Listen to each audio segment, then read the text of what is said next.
So welcome back. Let's prepare everything for rendering. And since we are trying to do a render that looks decent, I'm going to also take care of the props. So as an extra, this video is just going to be by modeling a prop. You can include it on the UVs of your hair as well. Some clients, some art directors might ask you that, but I'm not going to do it. I'm just going to do a prop just to make it look nice, some kind of brass or wood or whatever I feel like it when I start painting it. Just to have something there instead of just this placeholder. So let's do that. Let's take a look at what we have first. And we have quite a cool shape in the beginning there. So if we take a look at our poly groups, we'll see that this is actually low poly enough to be in there. I could remove that loop and stuff in the middle, but there's no need. I'm just going to UV that and that'll be done. The only one that needs a bit of attention is probably this one here. So I'm going to go into my Z modeler tool. I click Z here on my keyboard once I'm on the brushes and I'm on the Z modeler. If I click Alt and over one edge, it's going to remove the whole loop. So I'm just going to make it a bit lighter, something like so. There's no need to go a lot. Just do that. That's fine. And then I'm probably going to add another loop here. Okay. And then over polygon, I'm going to press here and I'm going to choose polygroup. Polyloop. Okay, and if you take a close look here, you'll see this orange line, which is basically the direction of what you're doing. So if you on this direction, left or right, if you click, you're going to get a polygroup. And from here you can hold space again and hit Q mesh, and then instead of single poly you can do polygroup, which is polygroup island, I guess. And we can just pull it up a little bit so that there's an entrance there, I guess, and then we can do the same on the bottom if we want. So in here we're going to just add that loop, then we're going to go into space here, polygroup, polyloop. Yeah, that's right. So click and then Q mesh again, and then just pull this up a little bit. That's fine. If we press it here down, we can bring this down further if we want a bit bigger of a hole, which is fine. I'm going to do the same here as well, just to let the hairs go in. And that will be basically our low poly. Obviously, we can optimize this further, but there's no really need. I'm going to just add a loop here to hold more this line here and do the same here on the top. And I'm going to Control D to increase the subdivisions just to see how this behaves. And I think it's behaving pretty well. So for the purpose of what it is. So I'm going to have these two done. Let me just take a look at these and how this behave with the so subdivisions are here. Without it, it looks like this, and with it, it looks like that. That's fine. So let's just do one more, and now we have a high poly basically, which is like this, and then we have a low poly, which is basically like that. Okay. That's great. We can then add some effects or whatever if we want to add something here in Substance Painter when we're painting it, but that's fine. So our subdivision 4 is our high poly. So let's go and export this. Let's go into here and meshes and just do a folder for props. Not props. Props. Props. Okay, then go in there and let's just choose prop high poly and save. And then we decrease the subdivisions, then we go export and we click here and we just change it to low poly. Great. Then we can go into our Studio Max and we can just go File, Import. You can go into Maya as well. It's pretty much the same thing. Import, and then you're going to go into the grab this props low poly. All these groups came separate because we had poly groups, but if we do import with the same settings as I have, they're going to come as the one. So let's just UV this out, and that's going to be done by just going here and choosing unwrap UVW, and then we click here on the edges and we're going to just cut it somewhere. It could be here, for example. You can choose here to convert edge selects into seams. And then here, if we double click as well and do that, it's just going to cut it. And then let's take a look at where the front is. So If our asset is like this is the front braid, this is the side one, and this is the back, I want to have my seam along this line. And I'm just going to remove these. So clicking Alt and unselecting by dragging. So I only have it that side there, and I don't really need this one either, or this one. So another cut here. That's basically what we're doing. We're going to UV it. So if you don't have a clue what we're doing, just follow along, I guess, and you'll be fine. So open UV editor, and here we have our space here. This guy here, if we just click the one polygon and then click here to expand polygons to selection, we can then maybe use the pelt, start pelt, commit, and then just do quick peel, and it'll be there. Okay, that's good enough for what we want. Then this here, we can just expand selection, click here to quick planar map, and that's fine. And in here, we're going to do the same. So do that. Obviously, these parts are not going to be seen, so we can shrink them, occupy less UV space, and just put it there. I'm going to do the same for the other guy here, which is pretty much the same shape. So I'm going to go pretty fast through this one. Try to increase here the camera so you can see what's going on. Let me just, well, go to edge mode. Double click here, and get my seams going. Now the front is there, so I want my seam to be here on the back, hidden. Okay, I'm going to remove this ignore back facing, so I can just remove, and it will remove everything. All right, now that we have this, we can cut it as well.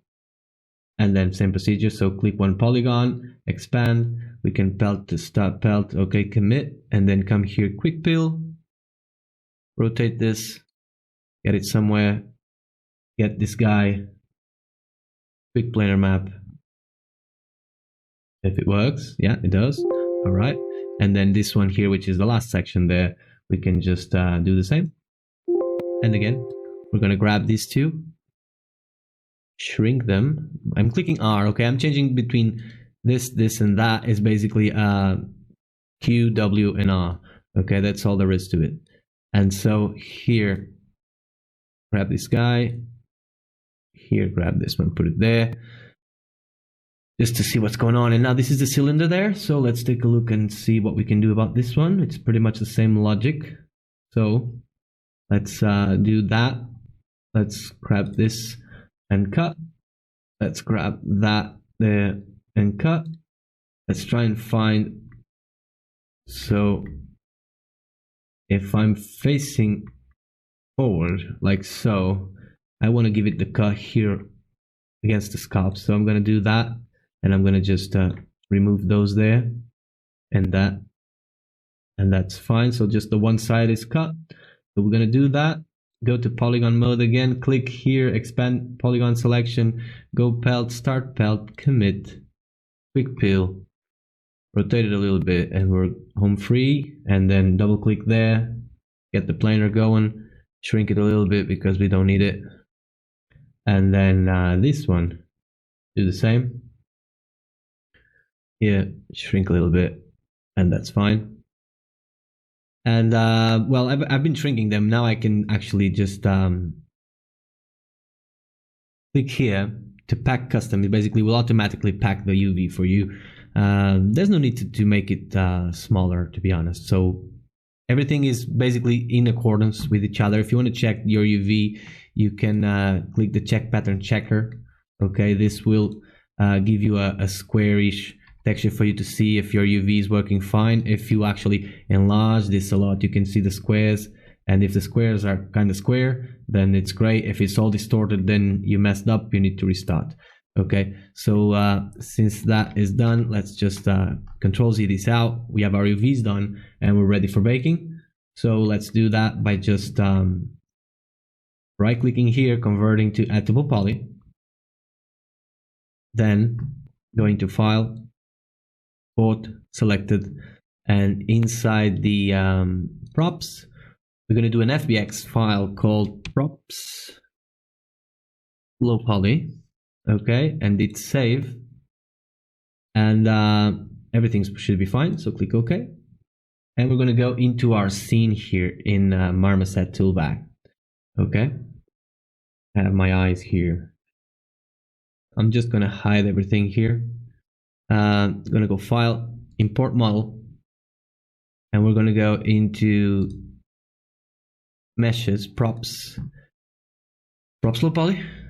Okay, and here they are. I don't know why they get this material, so let's just assign this material to it so that it's a bit less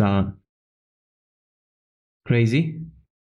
This will be the low poly, so let's go both File, Import Model, and actually bring the eye poly as well. So it should be on the same position. If you remove one, you're going to see the other. Okay, that's the whole thing about it. We're going to click this button here for the new baker.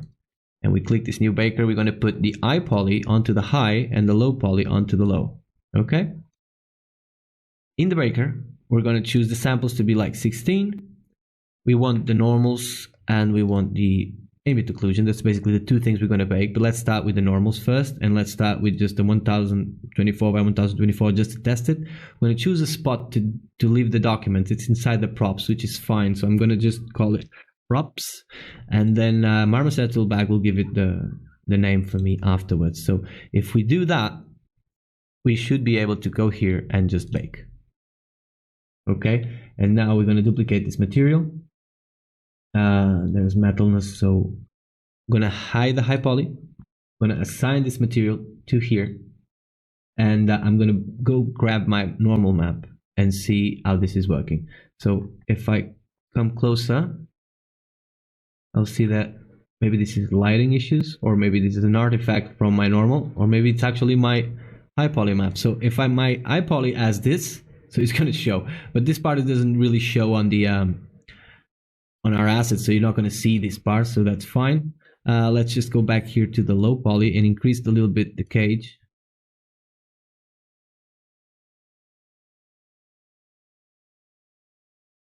And go back to my baker, increase this to 2K, and I'll actually make the normal again. So outside where it can be seen, everything is working fine.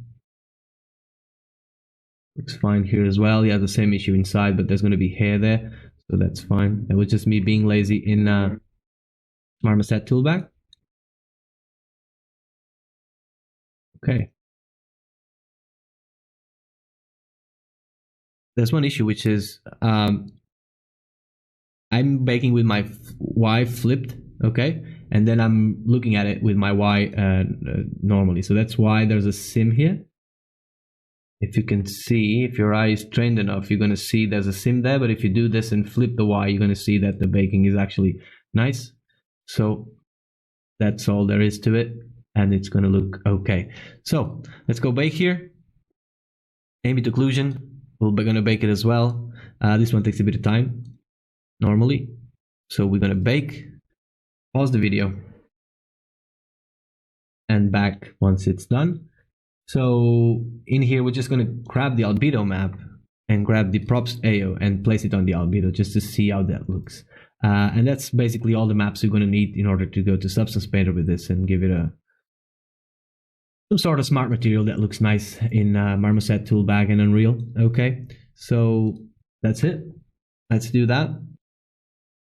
And right before we do that, we're just going to bring up our full head here and bring our hair that we had and see if the props are matching more or less the spots they need to be. Then we can tweak them a little bit as well if we want to. But they're fine.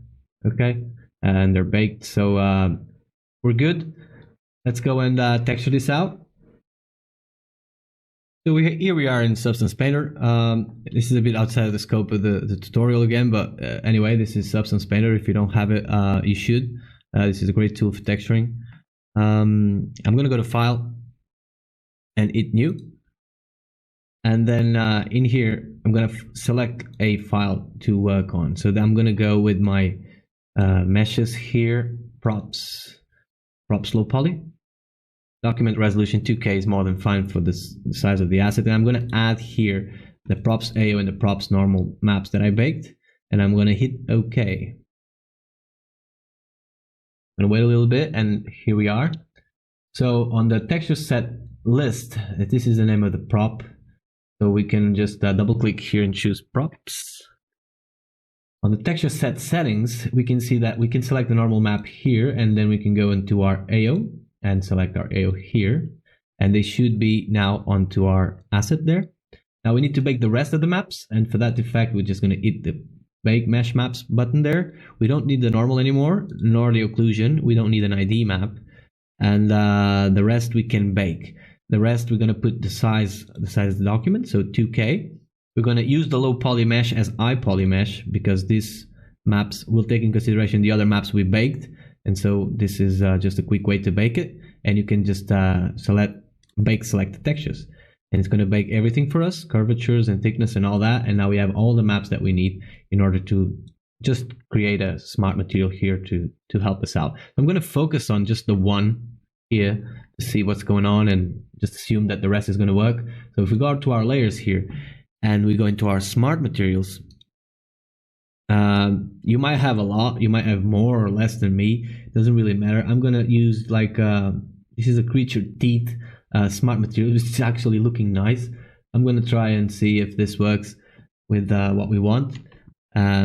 It's basically like if we had a prop made of bone, which is looking pretty cool.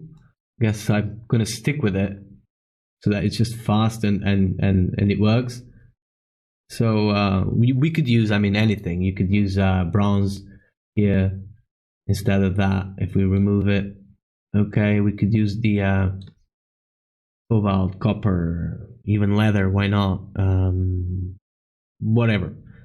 I'm just going to use the creature teeth because it was the first one to stand out and it kind of worked. So like if it was a bit of bone that this girl had carved stuff onto their hair. There's no major seams because I hidden the seams already, so we're good to go. The only thing we need to do is just go File, Export Textures, and then we're going to go into here and choose the spot where we want it into the props. So I'm going to make a new folder called bitmaps, and those bitmaps are just select folder. The output template, I'm going to go with anything really, but let's see. If you go here to output templates, you can choose Unreal Engine 4 packed. So in here you can also choose Unreal Engine 4 packed, which is here, and in here you can see what it does. It says that the occlusion, roughness, metallic. So occlusion goes on the red, green goes roughness, and then metallic on the blue channel.